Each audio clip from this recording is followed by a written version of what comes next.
Alright everyone, so I'm here to compare both of the 64-bit consoles. This is the Atari Jaguar, and that one there's the Nintendo 64. Now,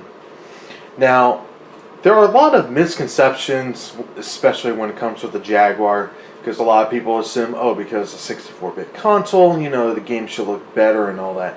Well, here's the thing. This came out in 1993.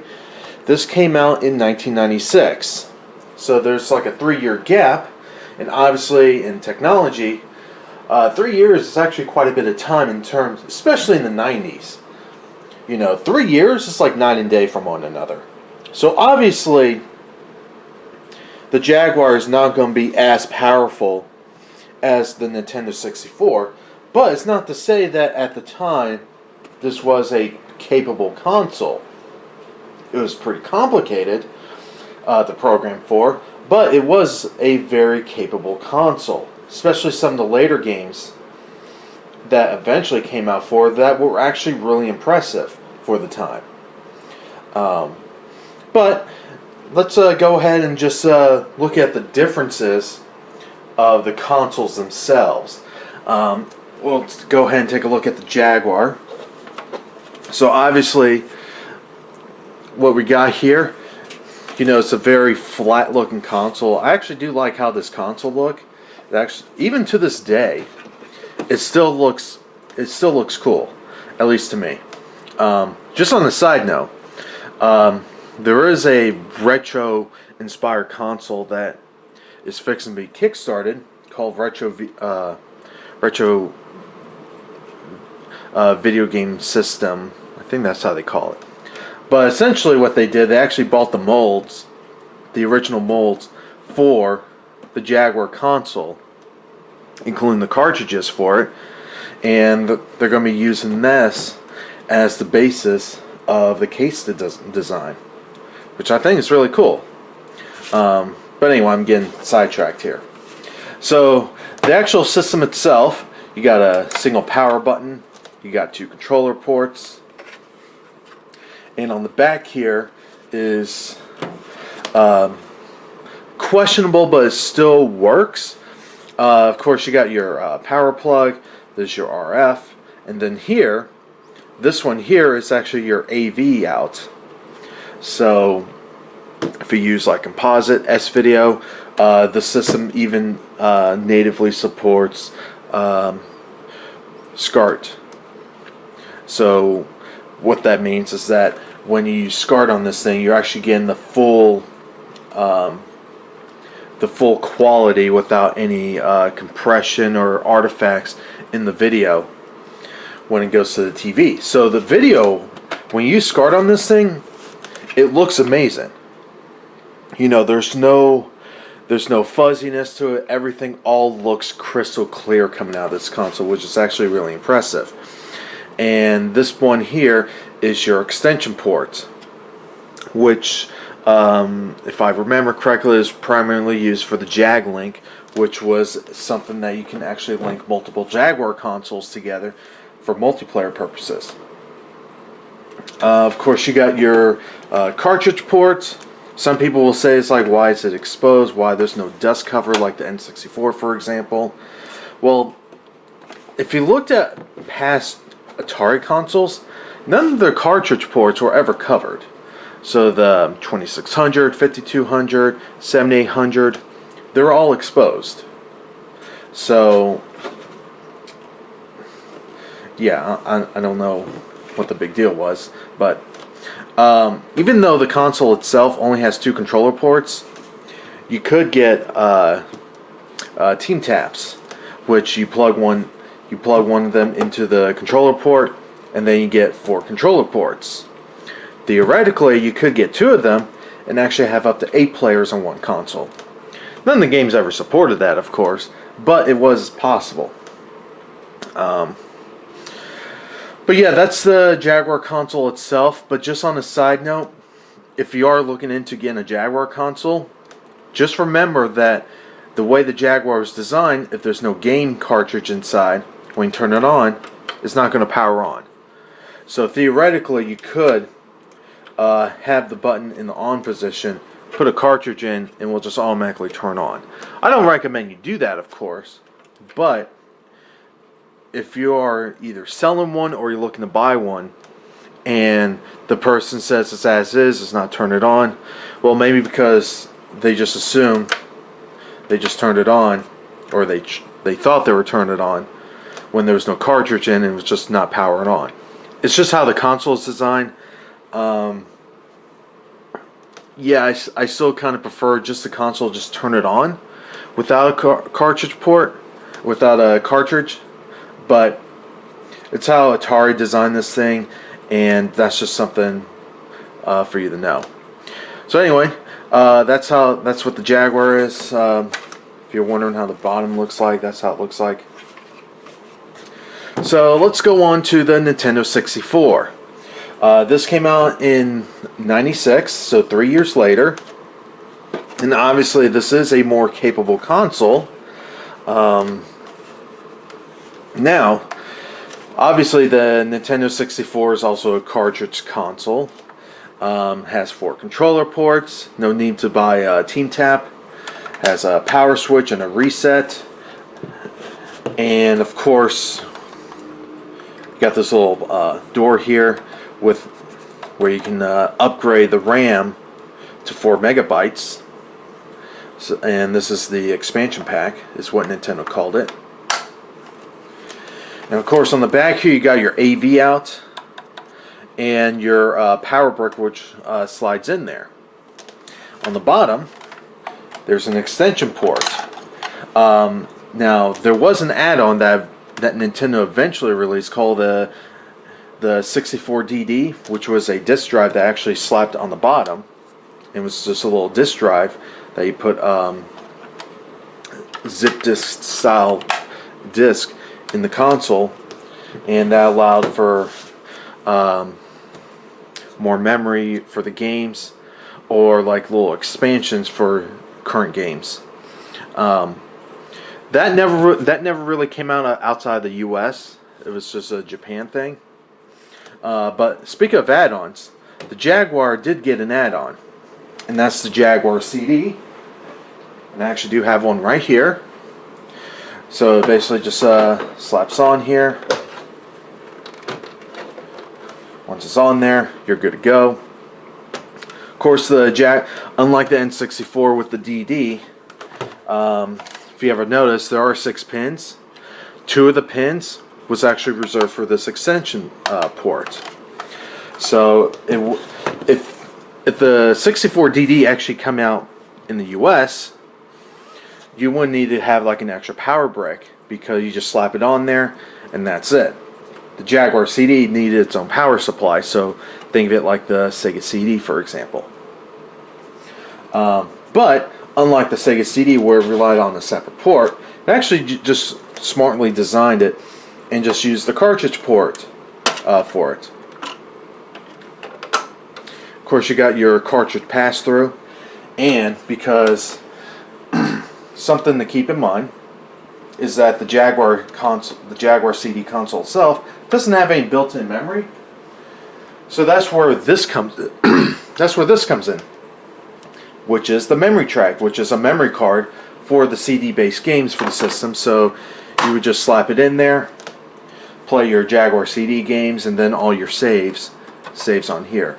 Which, I'll be honest with you, I prefer, in terms of the older CD-based consoles, I actually prefer this method versus having the memory saved directly in the system, because, in case anything happens with this, at least all my saves is actually on here. So for me, I prefer it this way. But at least with the Sega CD, for example, Sega did make official memory cards for the Sega CD that actually just went in the cartridge port for the system. Oh, and one last thing. I said earlier the N64 had a reset button. The Jaguar has the ability to reset the game. But, actually, let me grab the controller real quick. But the difference is, it wasn't on the system itself. You actually hold down the start and pound at the same time. So when you press them at the same time, it resets the game. Whether it's a Jaguar CD game or a cartridge game, that's how you reset the game. So anyone out there that says that, you know, there's no reset button on the console, well, yeah, there's no reset button. You just do it on the controller itself. Now, let's go ahead and talk about the controllers. Okay, so these are just some of the controllers that came out for both consoles. We'll just start with the Jaguar first. Now this controller here is one that originally came, well, it's the standard controller that came with the console. You got your D-pad, your 3 face buttons, your pause and option, and then your phone pad down here. A lot of people make fun of this, mainly because, like, what's the point of it? Well, there were overlays that came with some of the games. Some games actually use this pretty smartly, like Doom on the Jaguar, for example. Instead of like pressing a button to cycle through the weapons, it's more like a PC control setup. So, you know, when you play Doom, if you ever played it, and you look at the guns you have, you notice there's numbers on them. Well, those numbers correspond to the phone pad here, so you can actually switch from the gun 1 to gun 5 or 3. You know, you don't have to press a button to cycle through the weapons. You just press the one you want and just keep going. But, you know, it's not a great controller, but it's by far not the worst controller. You know, a lot of people like to put these controllers on the top 10. For this particular one, I can see why, but I don't really agree that it's like the worst controller. There are plenty of controllers that are absolutely worse than this. You know, maybe like in the top 15 or 20, yeah, I can see this controller being on there.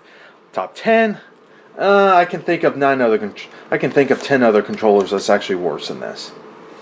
But here's the thing: when it comes to people talking about that, what they don't talk about is the vastly improved Pro controller, which this controller came out pretty late. It basically came out right when the Jaguar was on its way out. If this was actually the standard controller for the system, I think the Jaguar would have done a hell of a lot better. You got your 6 buttons here. So you got your A, B, C, and then X, Y, Z. A much better D-pad. This D-pad is actually fairly close to like a Sega Genesis D-pad. No joke. It's really that good. Of course, you still got your standard phone pad down here, but you also have shoulder buttons. And just on the side note, if you're wondering, it's like, what about compatibility for these things? Well, the X, Y, Z and the shoulder buttons are just remaps from the D-pad, from this phone pad. So even though it looks like there's a lot of buttons on here, Atari was smart enough to design this in a way that you can, even when games say they fully support the Pro controller, you can still use the standard one. So like for fighting games, for example, yeah, it might be a little awkward to use this and then go down here, but at least you didn't have to go out and buy another controller. You can just use the standard one and you'll be okay, but this plays better.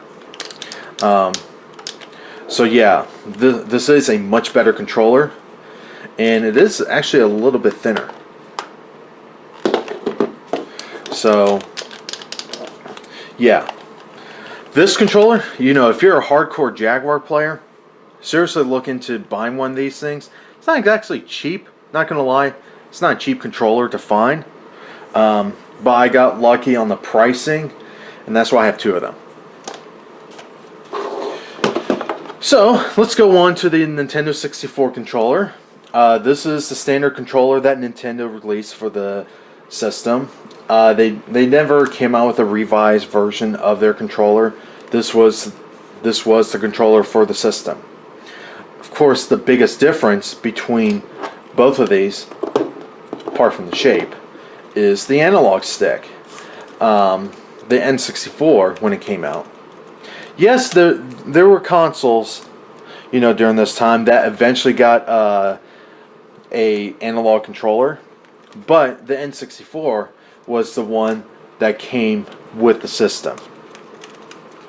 So you got your analog stick, you got your start, A, B, C buttons here, D-pad, you got your shoulders, but of course you also got a Z button down here. So it doesn't matter which configuration you're holding, you would still technically have your shoulder because of that Z. And of course, you got your expansion, your little memory card slot, or your little slot for either a memory card that just goes in there, or the rumble pack. So that would just go in there, and then when you're playing games, the rumble pack will rumble. So when this came out, a lot more games started supporting this for obvious reasons, because it gave better experiences from the rumble feature. Of course, it is a little awkward how it kind of like sticks out like that, but it worked. And of course, the rumble pack uses 2 AAA batteries. So yeah, these are the controllers for it. Obviously, the Jaguar controllers didn't have a rumble feature or anything like that in terms of memory cards. Pretty much all of the cartridge-based games for the Jaguar system didn't need a memory card. It just saved it onto the cartridge itself. So yeah, those are the controllers for both systems. Let's take a look at how the actual cartridges looks like between both of them. Okay, so these are how the packaging for the games typically look for the Jaguar, the Nintendo 64. Let's just put the N64 to the side right now, and let's take a look at a typical Jaguar game. Typically, for the most part, especially on the Jaguar, they tend to have a standard type of layout. So in the front here, you got the name of the game, you got your Jaguar. Of course, during the Jaguar life, it was also in that in-between time with the ESRB rating.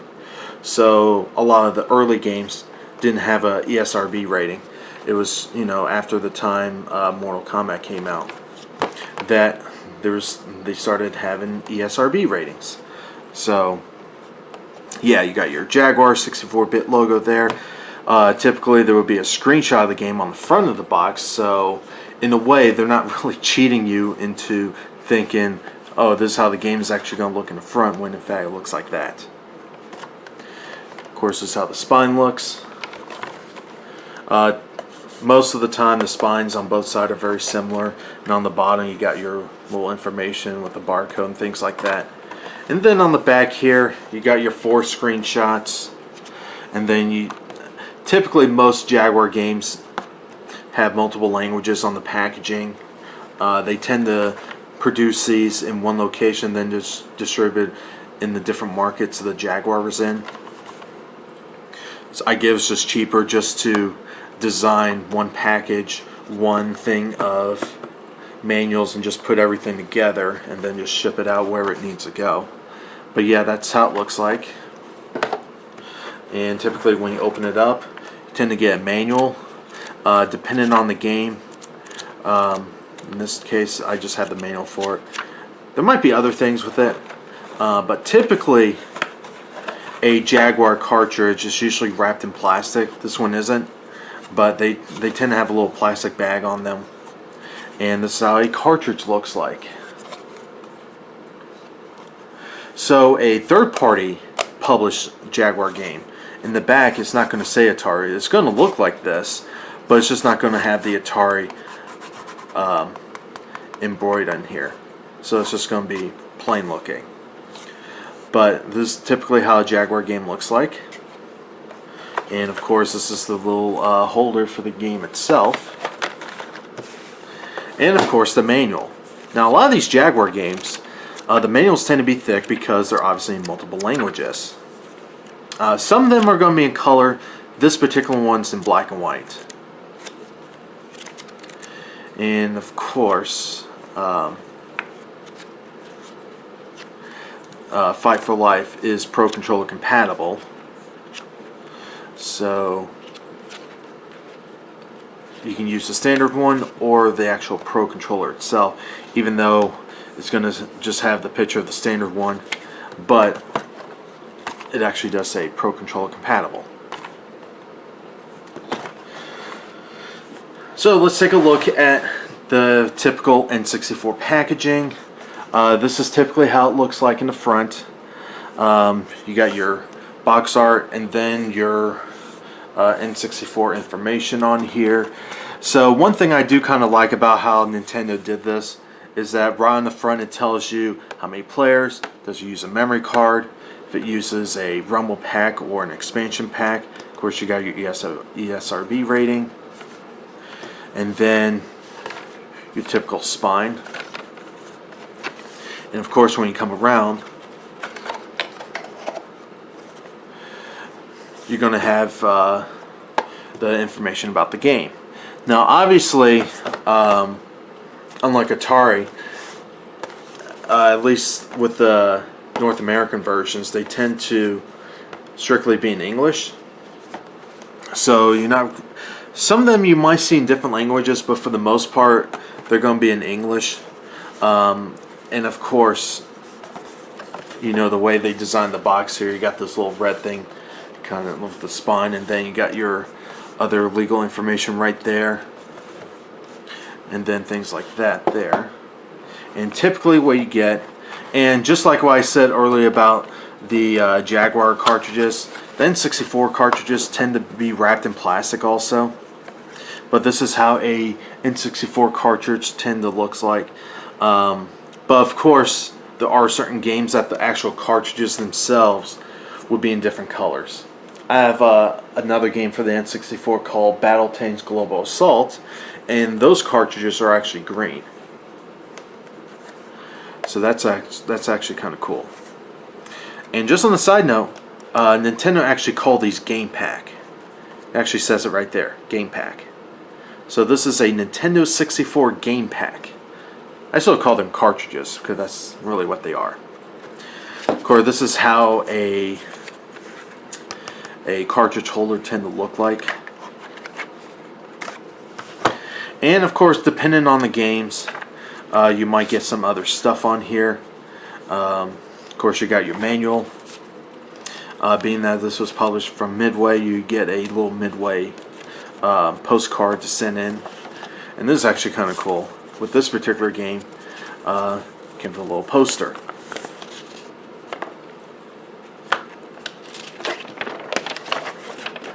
San Francisco Rush, The Rock, Alcatraz Edition. Or San Francisco Rush, Alcatraz Edition, The Rock. I don't know how you're supposed to pronounce it like that. It says, in arcades now, it's a brand new Rush. Coming fall 1998 for Nintendo 64. Were they implying that there was going to be a Rock Edition for the N64? I don't know. But yeah, this is how the manual tends to look like. In this particular case, it's in color.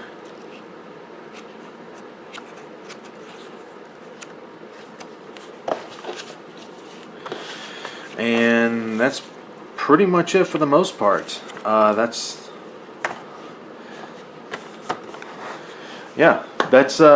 pretty much it in terms of, you know, the comparisons and differences between both of these systems here.